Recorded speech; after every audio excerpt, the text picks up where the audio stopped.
మా ఛానల్కి స్వాగతం. చూస్తున్న వీక్షకులకు ప్రేక్షకులకు ప్రియ కాళభైరవ భగవద్బంధులకి స్వాగతం పలుకుతూ మమ్మల్ని ఎంతగానో ఆదరిస్తూ ఉండబడినటువంటి ప్రియ సోదర సోదరీమణులకు, సనాతన ధర్మ సంరక్షకులకు, జ్యోతిష్య అభిమానులకు అందరికీ కూడా ముందస్తుగా కాళభైరవ జయంతి శుభాకాంక్షలు. అలాగనే మనకు డిసెంబర్ 1వ తారీఖున కార్తీక మాసం ఆదివారం అమావాస్య సందర్భంగా అందరికీ ఆ అమ్మవారు, ఆ కాళభైరవుడు, ఆ జగన్మాత నిండు నూరేళ్ల ఆయురారోగ్యాలను ప్రసాదించాలని మనసారా కోరుకుంటూ, ఈ వీడియో మీరు చూస్తున్నారు అన్నట్లయితే మీకు ప్రత్యక్షంగా కానీ పరోక్షంగా కానీ కాళభైరవ స్వామికి ఆశీస్సులు మీ మీద ఉన్నట్లే అని చెప్పి గమనించాలి. ఈ వీడియోను చివరిదాకా చూసి మనసారా కాళభైరవ స్వామికి దండం పెట్టుకున్నట్లయితే మీరు అనుకుంటున్నటువంటి అన్ని పనులలో విజయం మీ సొంతం, అష్టకష్టాలన్నీ తొలగిపోయి అష్టైశ్వర్య ప్రాప్తి కలుగుతుందని చెప్పి కూడా ఆశీర్వచనం. 1/12/2024 నుండి 15/12/2024 వరకు పుట్టినటువంటి వారందరికీ కూడా ముందస్తుగా జన్మదిన శుభాకాంక్షలు. గతంలో వివాహం చేసుకున్న వారికి వివాహ వార్షికోత్సవ శుభాకాంక్షలు. ద్వాదశ రాశుల్లో గ్రహ గమనాలు ఒకసారి వీక్షింపచేద్దాం.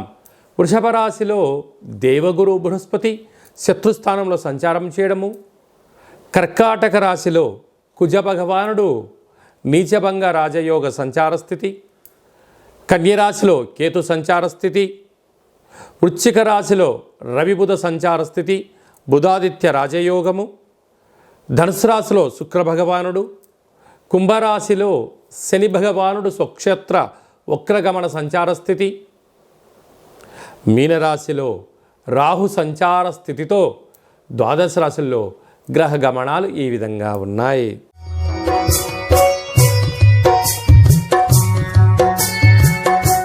తులారాశి వారు ఈ ఆదివారం అమావాస్య సందర్భంగా, కాళభైరవ స్వామి యొక్క జయంతి సందర్భంగా, ఆంగ్ల సంవత్సరం క్యాలెండర్ చివరి మాసం అవ్వడం వలన ఎలాంటి దోషాన్ని ఎలా తొలగించుకోవాలి, ఐశ్వర్యానికి ఆనందానికి స్వాగతం ఎలా పలకాలో ఈ వీడియోలో సవివరంగా సంపూర్ణంగా తెలుసుకుందాం. తులారాశిలో ఏ నక్షత్రాలు వస్తాయిగా? చిత్తా నక్షత్రంలోని 3వ పాదం, 4వ పాదం, స్వాతి నక్షత్రంలోని 4 పాదాలు, విశాఖ నక్షత్రంలోని 1, 2, 3 పాదం కలిపితే తులారాశి అవడం జరుగుతుంది. చాలామందికి పుట్టినటువంటి కాల సమయంలో డేటా ఆఫ్ బర్త్లో లేనటువంటి కారణం వలన పేరు యొక్క మొదటి అక్షరాన్ని అనుసరిస్తూ ఆ రాశిని తెలుసుకునే ప్రయత్నం చేద్దాం.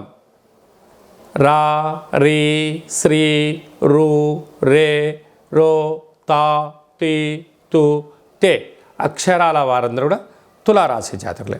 తులారాశి యొక్క అధిపతి శుక్ర భగవానుడు. వీరికి విశేషంగా 2వ స్థానంలో బుధాదిత్య రాజయోగము, రవి బుధులు కలిసి ఉండడం వలన ప్రభుత్వ ఉద్యోగ ప్రయత్నం చేసేవారికి మంచి కాలము, ప్రైవేట్ రంగ సెక్టార్లో ఉండబడిన ప్రమోషన్స్, మీరు ఏదైతే అనుకుంటున్నారో పెట్టుబడులు, ఆకర్షణ కార్యక్రమాల్లో తులారాశి వారు ఎన్నడూ చూడనంత విజయాన్ని మీ సొంతం చేసుకుంటారని చెప్పి గమనించాలి. తృతీయంలో శుక్ర భగవానుడు సంచారం చేయడం వలన తల్లిదండ్రుల నుంచి, అన్నదమ్ముల నుంచి, అక్కా చెల్లెల నుంచి, బంధువుల నుంచి, మిత్రుల నుంచి గతంలో మీరు చేసిన మంచి సహాయ కార్యక్రమం వలన ఇప్పుడు అవుట్పుట్స్ రావడం, మంచి ఫ్రూట్స్ వలన ధనంతో, అదృష్టంతో, ఆనందంతో మీకు మంచి కాలము అని చెప్పి గమనించగలగాలి. పంచమ స్థానంలో శని సంచార స్థితి ఉండడం వలన పిల్లలు, చదువులు, అభివృద్ధి, కెరియరు, షేర్లు, అలాగనే విశేషమైనటువంటి స్థిరచరాస్తులు కొనుగోలు, క్రయ విక్రయాలు తులారాశి వారి సొంతం. 6వ స్థానంలో రాహు సంచార స్థితి వలన రుణ సమస్య, రోగ సమస్య, శత్రు సమస్య పొంచి ఉండడం, బంధువులని, మిత్రులని, సన్నిహితులని అప్పులు ఇచ్చారా తిరిగి ఇవ్వకపోగా పోలీస్ స్టేషన్లు, కోర్టు సమస్యలు, అనారోగ్యము, వాహన ప్రమాదాలు కూడా పొంచి ఉన్నాయి. అక్కడ అష్టమంలో గురువు. తెలిస్తేనే చేయండి, తెలియలేదు మౌనంగా ఉండండి, లేకపోతే ధనం, సమయం, అనారోగ్యం కొని తెచ్చుకునే పరిస్థితి చాలా అధికంగా ఉంటుందని చెప్పి గమనించాలి. రాజస్థాన్లో కుజ భగవానుడు ఉండడం వలన, నీచం అవ్వడం వలన పై అధికారులు, సహా ఉద్యోగస్తులు, కింది స్థాయి ఉద్యోగస్తులు కూడా మిమ్మల్ని ఒక కంట కనిపెడుతున్నారు. మీరు ఎక్కడ తప్పులు చేస్తారా అక్కడ మిమ్మల్ని విరికించాలని ఎదురు చూస్తున్నారు. కనుక అసత్య ప్రచారాలకు మీరు బలి కాకుండా ఉండే ప్రయత్నం చేయండి. వీలైనంత వరకు మౌనం, ధ్యానం అవసరము. కనుక రహస్య చర్చలకు, రహస్యమైనటువంటి మాటలకు ఇది సరైన సమయం కాదు అని చెప్పి గమనించాలి.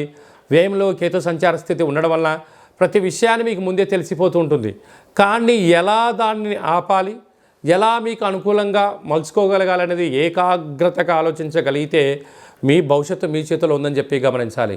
కనుక ఈ ఆదివారం అమావాస్య ఈ యొక్క సంవత్సరం చివరి రోజులో అవ్వడం వలన ఒక తెలుపు క్లాత్ను పరిచి అందులో బొబ్బర్లను పోచి కూష్మాండ దీపాన్ని పెట్టి పూజ చేసుకొని మీకు మీ ఇంటికి వ్యాపారస్థానం దిష్టి తీసి బ్రాహ్మణుడికి దానం చేయండి. కుదరలేదు చాకలి వాళ్ళకు దానం చేయండి. నవధాన్యాలను ఆవుకు పెట్టండి. మీకు యోగం అదృష్టం మీ సొంతం అవుతుందని చెప్పి గమనించాలి. ముఖ్యమైనటువంటి పండుగల గురించి క్లుప్తంగా సవివరంగా సంపూర్ణంగా తెలుసుకుందాం. 1వ తారీఖు ఆదివారం అమావాస్య, కార్తీక మాసం అమావాస్య అవ్వడం వలన వీలైనంత వరకు మనమందరము కూడా గృహంలో ఇంటిని శుద్ధి పెట్టుకొని ఇంటికి మామిడాకులు కొబ్బరాకులు ఏర్పాటు చేసుకొని కూష్మాండ దీపాన్ని ఏర్పాటు చేసుకొని వెన్నతో దీపం పెట్టడం వలన సకల దుష్టగ్రహాలు తొలగిపోతాయని చెప్పి గమనించాలి.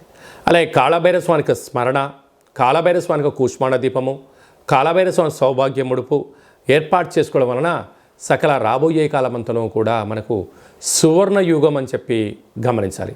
ఆదివారం అమావాస్య రావడం సందర్భంగా తెల్ల జిల్లేడు యొక్క వృక్షాన్ని పై కొమ్మలు తీసేసి వేరు తీసుకొని వచ్చి సింధూరం తీసి పూజ చేసుకొని ఇంట్లో పెట్టుకున్నట్లయితే మనకు రాబోయేటువంటి 7 తరాల వారికి అద్భుత రాజయోగం మన సొంతం అవుతుందని చెప్పి గమనించాలి.